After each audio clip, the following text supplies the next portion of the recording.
Isa ako sa produkto ng dekada 80, isang dekadang makulay at puno ng pag-eeksperimento. Katunayan, naging keyboard player pa ako ng isang new wave band noong high school. Masaya para sa akin ang dekadang iyon dahil nagkaroon ako ng kalayaan na magawa at maipahayag ang aking sarili.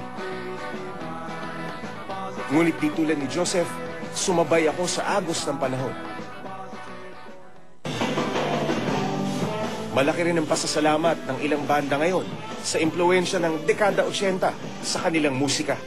Actually, dito sa Pilipinas, pag sinabing 80s, new wave kagad yung naiisip ng tao.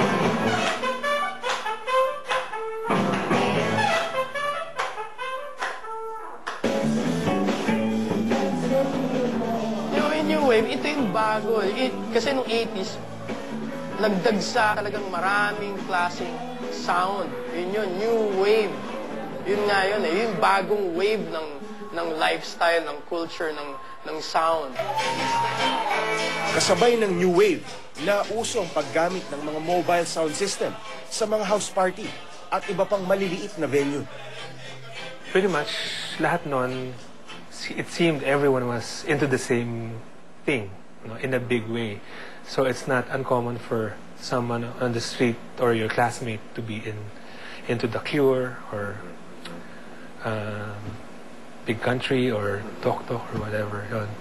And then obviously meron din mga mas rabid, no? The more obscure the better, mga ganon. That pretty much is the 80s for me. It's a lot of that. Tapos yung ano rin, yung the parties in the villages. Isa pang katangian ng 80s ay ang makatawag pansing hitsura o maingay na look na uso noon. Red and yellow socks, bold stripes, different colored shoes. You know, there were yung mga Vans na uso mga pastels pagkatapos mag-flashy colors naman, then they have to soften it naman. During the 80s kasi, we were also under martial law. So in a Philippine setting, dahil na nakapangibabaw tayo ng martial law, medyo merong konting repression, medyo may konting pagpigil, di ba? So lumalabas yung kumbaga kapag ang bata kinukulong mo, lalong gustong kumawala, di ba? So kumbaga ang nangyari during the 80s, when people had had their freedom stifled, lalo they express it in other ways. Sa katauhan ni Joseph, nananatiling buhay ang lahat ng ito. Siya kasi ang sumisimbolo ng isang lumipas na dekada. Si Joseph kasi, madalas ko siya nakikita sa kung saan-saan eksena.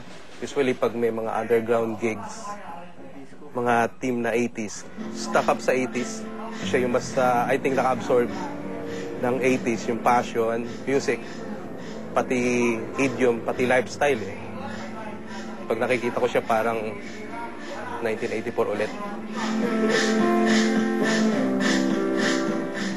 Tumatak ng husto kay Joseph ang dekadang ito dahil ang pakiramdam niya, nagkaroon siya ng kalayaang maging totoo sa kanyang sarili. Gusto mo yung 80s, ano ba meron doon? Nawala sa 90s, wala sa year 2000? Different eh. Iba. You're romantic. I like it to be